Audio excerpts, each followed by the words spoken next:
గడప దగ్గర ఉండే డోర్ మ్యాట్, అలాగే గడప అవతల ఉండే చెప్పులు అవి మన లక్ష్మీదేవి రాకుండా చేస్తాయని మీకు తెలుసా? మీలో ఎంతమందికి తెలుసు? అదెలా అనుకుంటున్నారా?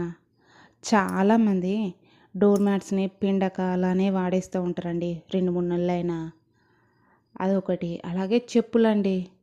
ఇంటి ముందు వదిలేస్తారు. చాలామంది ఎక్కడ పడితే అక్కడ చిందరవందరగా వదిలేస్తారండి. అలా గాకుండా ఆ చెప్పులను జతగానే పక్కకు పెట్టండి. ఒక పక్కకు.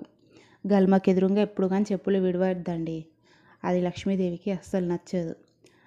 అలాగే వాటి కోసం పర్టిక్యులర్‌గా ఒక పక్కకు జాగా ఉంచి అక్కడ పెట్టేసేయండి. దానివల్ల ఇబ్బంది ఏం లేదు. పర్లేదండి.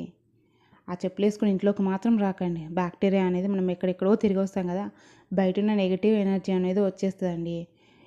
నెగెటివ్ ఎనర్జీ అంటే మన హెల్త్‌లో గూడా డిస్టర్బెన్సెస్ రావడమేనండి. ఆ బ్యాక్టీరియా మన ఇంట్లో ఉన్న చిన్న పిల్లలకు గానీ, ముసలి వాళ్ళకి గానీ హెల్త్‌ని డిస్టర్బ్ చేస్తది. అలాగే డోర్ మ్యాట్స్ అంటారా?